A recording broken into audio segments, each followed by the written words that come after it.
Elias Vance lived his life by a single unshakable rule. He did not do attachments. Not to people, not to animals, not even to his own land.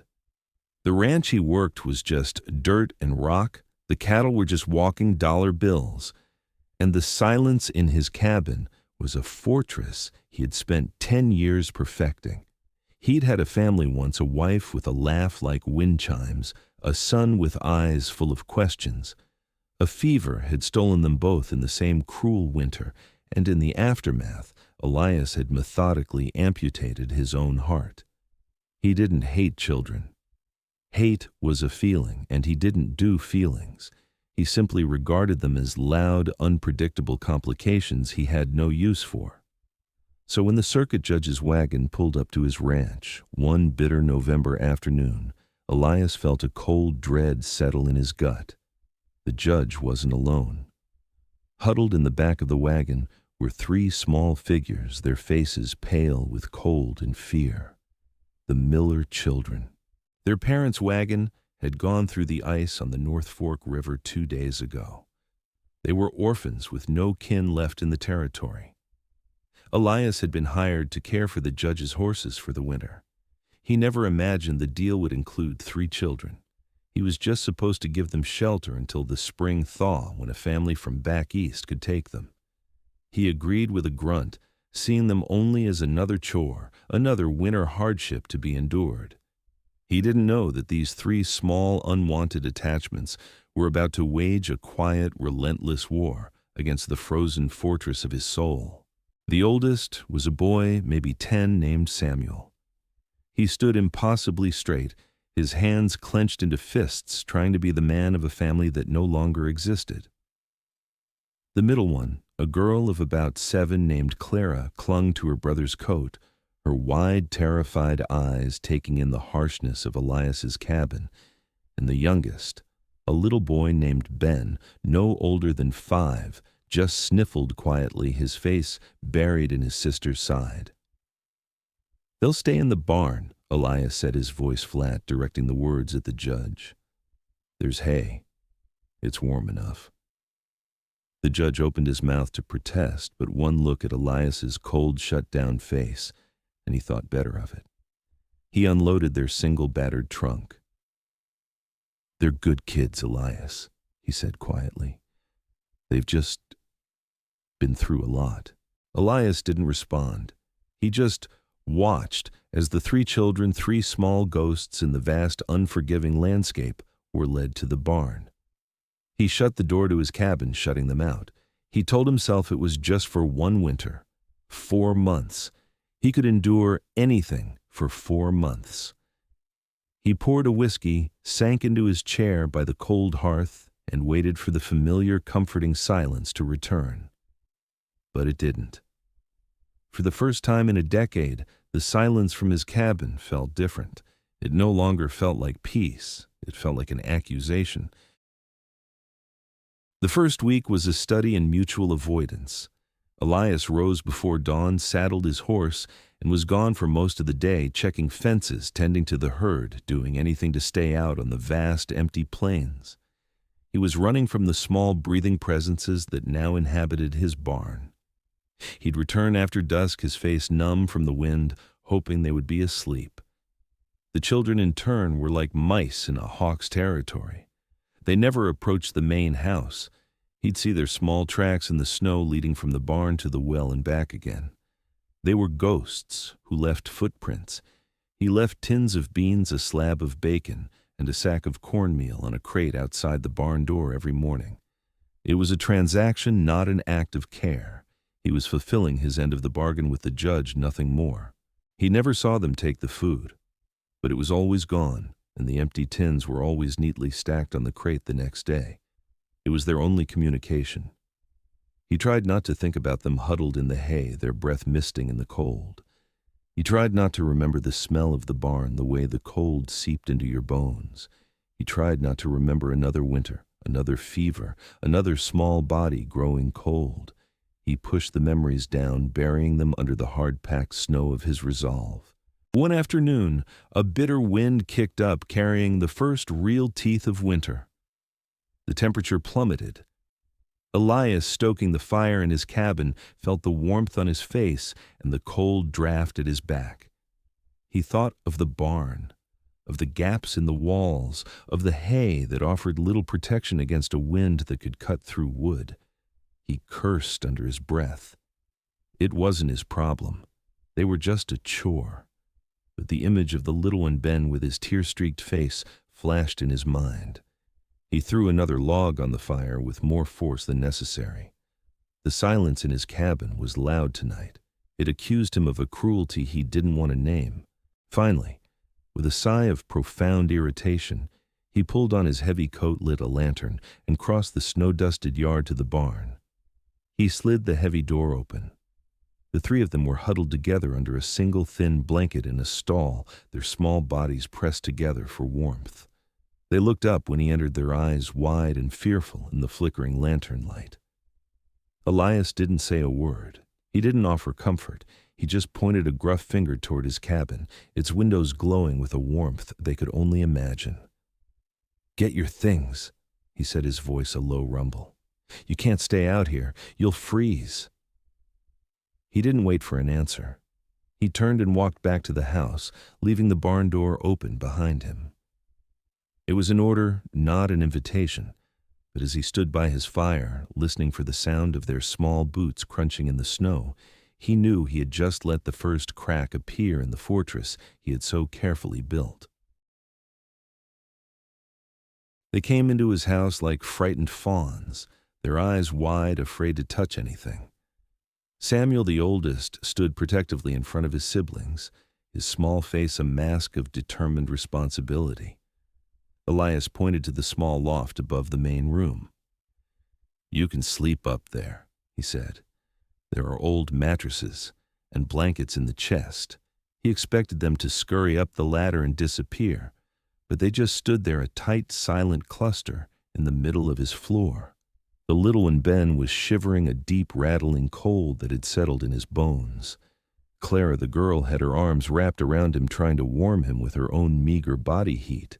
Elias's jaw tightened. He recognized that shiver. He recognized the pale blue tint to the boy's lips. It was the ghost of another winter, a memory he fought every day to keep buried. He turned away, his movements stiff, and put a pot of water on the stove. He took a bottle of whiskey from the shelf, not for himself, but for the fever he knew was coming. He didn't speak to them. He just worked. He boiled water, mixed it with whiskey and honey, an old rancher's remedy. He found the heaviest wool blanket he owned, one his wife had made, and warmed it by the fire.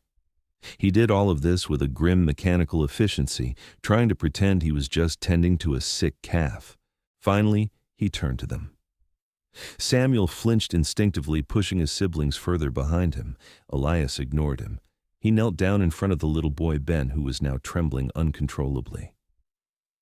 "He needs to get warm," Elias said, his voice softer than he'd intended, almost gentle. "And he needs to drink this." He held out the steaming mug. Samuel looked from Elias's hard-weathered face to the mug, then to his brother. It was a moment of decision. He was the man of the family now, and he had to decide if this stranger was a threat or a savior. After a long, tense moment, Samuel gave a small, almost imperceptible nod. With that silent permission, Elias lifted the little boy, who was frighteningly light in his arms, and carried him to the armchair by the fire. He wrapped him in the heavy, warm blanket and carefully, patiently coaxed him to drink the hot remedy. Clara and Samuel watched from a distance, two small, silent sentinels, as this hard, quiet man tended to their brother with a forgotten tenderness. Elias worked through the night, keeping the fire roaring, bathing the boy's feverish head with cool water. He didn't sleep. He just sat there, a guardian in the firelight, fighting a war against a ghost he had lost to once before. He wasn't just saving a child. He was trying to rewrite the ending of his own tragic story. And as the first gray light of dawn crept through the window and Ben's fever finally broke, Elias felt something shift inside him. The ice wasn't just thawing in the child. It was beginning to crack in him too. Ben's recovery changed the geography of the house. The loft was still their designated territory, but the hearth became a neutral ground. The children would come down in the mornings and huddle by the fire, their silence a constant breathing presence in Elias's solitary world. He never acknowledged them directly, but he started making more food than one man could eat. A pot of porridge left on the stove, a few extra biscuits on a plate. He would leave for his daily work, and when he returned, the food would be gone, the dishes washed and stacked neatly by the sink. It was a house of ghosts learning to live together. The ghost of his past family and the 3 small living ghosts who now inhabited the fringes of his life. Clara was the first to cross the invisible line. She was a quiet, watchful girl with her mother's eyes. She had noticed the stack of mending in a basket by Elias's chair, a shirt with a torn sleeve, a pair of socks with a hole in the heel. One afternoon, while Elias was outside chopping wood, she crept down from the loft. With hesitant fingers, she took the shirt and a needle and thread from his wife's old sewing box. When Elias came back inside, stamping the snow from his boots, he found the shirt folded neatly on his chair, the sleeve repaired with a row of small, impossibly neat stitches. He looked at the shirt, then up at the loft. He didn't see her, but he felt her watching. He didn't say anything. But that evening he left a small piece of chocolate, a rare treat he'd been saving from his last trip to town, on the bottom rung of the ladder to the loft. The next morning it was gone. Samuel was harder to reach. He was a boy trying to carry a man's burden, and he saw Elias not as a savior, but as a temporary necessity, another authority figure to be wary of. He spent his days exploring the barn, running his hands over the tools, the saddles, the things of a man's world. One day, Elias found him struggling to lift a heavy saddle onto a fence rail, trying to clean it. The boy's arms were shaking with the effort, his face grim with determination. Elias didn't offer to help. That would have been an insult to the boy's pride. Instead, he walked over, picked up another saddle, and started cleaning it beside him. "Use the oil in the red can," Elias said, his voice casual, as if talking to an equal. "It keeps the leather from cracking in the cold." They worked in silence for a long time, the rhythmic squeak of oiled rags on leather the only sound. "My pa," Samuel said suddenly, his voice small but clear. "He taught me how to mend a bridle." Elias just nodded, continuing his work. "It's a good skill to have." "He was a good man," Samuel insisted, a fierce loyalty in his voice. "I know," Elias said simply, and in that shared simple task, a different kind of mending took place. Elias wasn't just a rancher. Samuel wasn't just an orphan. They were just 2 men taking care of their saddles side by side. It was an acknowledgement of fragile truce between 2 lonely kings of 2 very different broken kingdoms. Little Ben, once he had recovered, became the son that the other 2 silently orbited. He was too young to understand the full weight of their loss, and his childish innocence began to poke holes in the heavy blanket of grief that covered the house. He would chase dust motes in the sunbeams. He would make quiet humming noises as he played with a set of wooden blocks he found in the bottom of their trunk. Elias tried to ignore him. He was a constant, unpredictable variable in his ordered, silent world. But Ben was not afraid of his silence.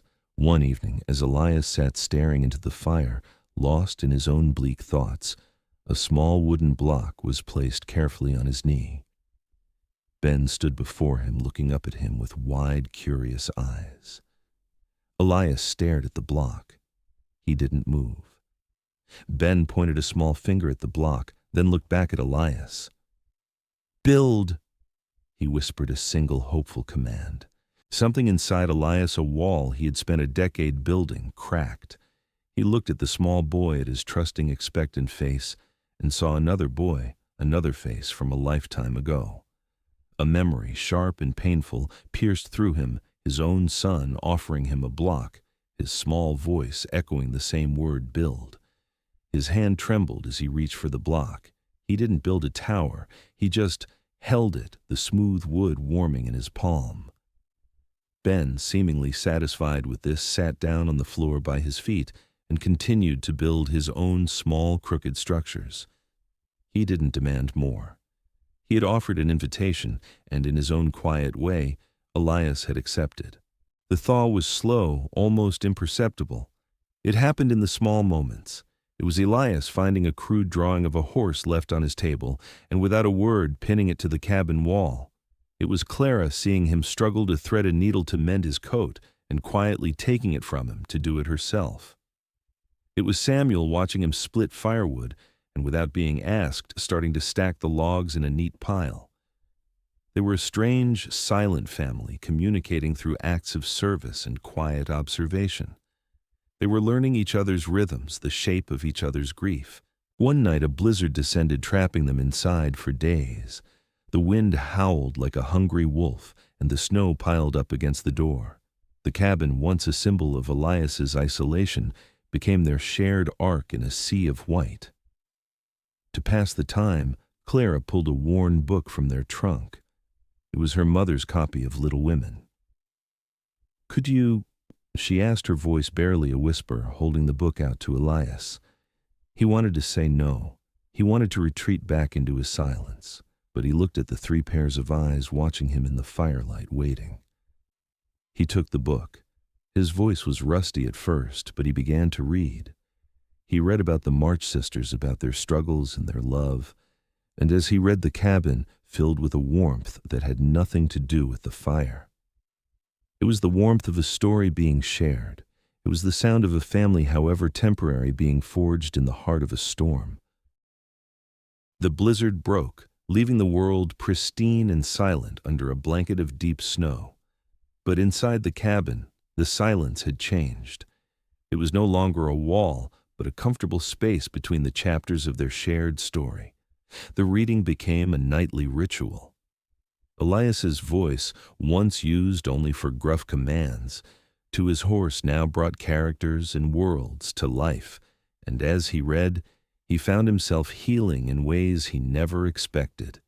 He was not just reading to them, he was reading to the ghost of his own son, offering him the bedtime stories he never got to finish. The children in turn began to see past the harsh exterior to the man underneath. They saw the way his eyes would soften when he read a tender passage. They saw the ghost of a smile on his lips at a funny line. They were seeing the father that was buried deep inside the hardened rancher. Zerkro, 18. 1. One afternoon, while clearing a path to the barn, Samuel slipped on a patch of ice and fell hard. A sharp crack echoed in the cold air. The boy cried out a sharp gasp of pain, clutching his arm. Elias was at his side in an instant. One look at the unnatural angle of the boy's wrist told him it was broken. He carried Samuel back to the house, his face a grim mask. He was a rancher, not a doctor. He knew how to set a bone on a calf, but this was a child. The old panic, the feeling of helplessness in the face of a child's pain, threatened to overwhelm him. He laid Samuel gently on the table. The boy was pale, his teeth gritted, but he wasn't crying. He was trying to be brave, to be the man of the family. Clara and Ben stood in the corner, their faces a mirror of silent terror. Elias took a deep breath, forcing down his own fear. "Clara," he said, his voice surprisingly steady, "I need clean rags and 2 flat pieces of wood from the kindling box, and the whiskey."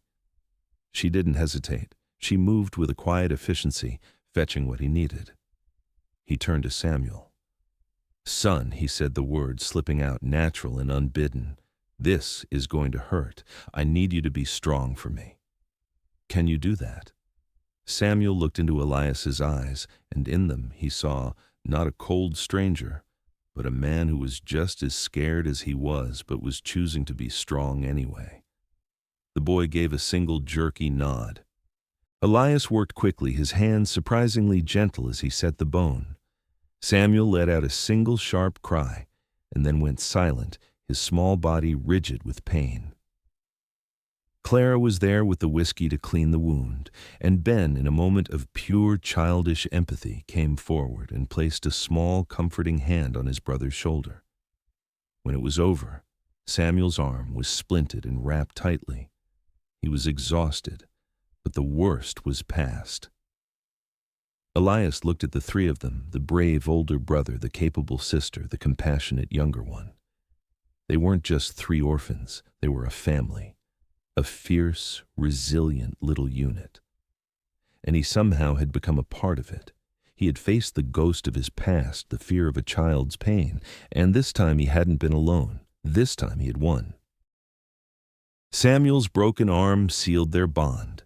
He was forced to rely on Elias, and in that reliance, a gruff father-son affection began to grow. Elias taught him how to do one-handed chores, how to tie a knot with his left hand, how to check the trap lines.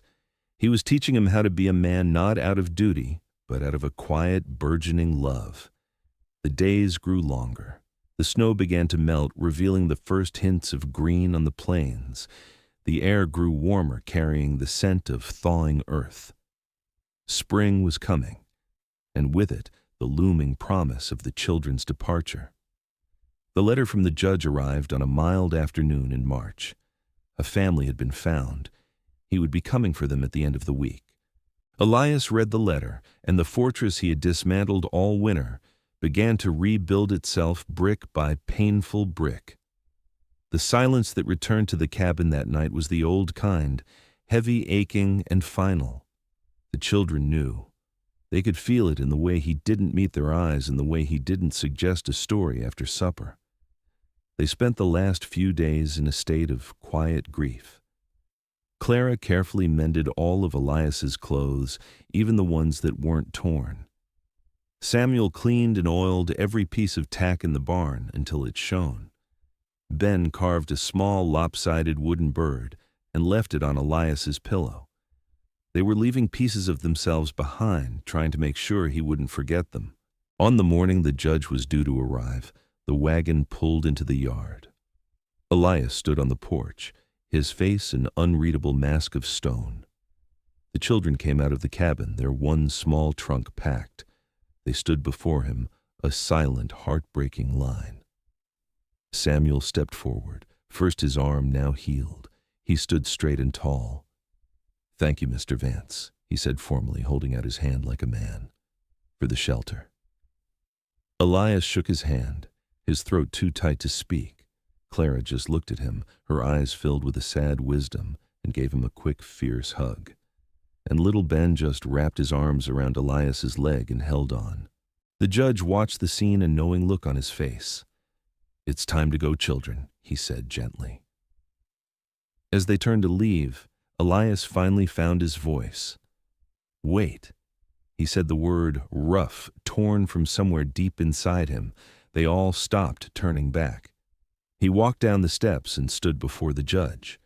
He looked at the three small faces that had become the center of his world. He looked at the cabin, no longer an empty shell, but a home filled with the ghosts of new happy memories. He cleared his throat. "There's been a change of plans, Judge," he said, his voice steady and clear. "This family you found back east, you can tell them the position has been filled." The judge's eyebrows shot up. The children stared, their eyes wide with disbelief and dawning hope. Elias knelt down so he was on their level. He looked at Samuel, at Clara, at Ben. The ice in his soul was gone, melted away completely by the warmth of their small, resilient hearts. "This ranch," he said, his voice thick with emotion, "it's too much for one man to handle. And this house is too big. It needs attachments." He reached out his hand, resting on Samuel's shoulder. "If you'll have me," he said, "I think this is your home now. For good." For a moment there was only silence. Then, with a joyful cry, Ben launched himself into Elias's arms. Clara and Samuel followed, and the four of them clung to each other, a family forged not by blood but by the shared hardships of a long, cold winter. The rancher who hated kids had lost his battle, but in doing so, he had won back his own soul.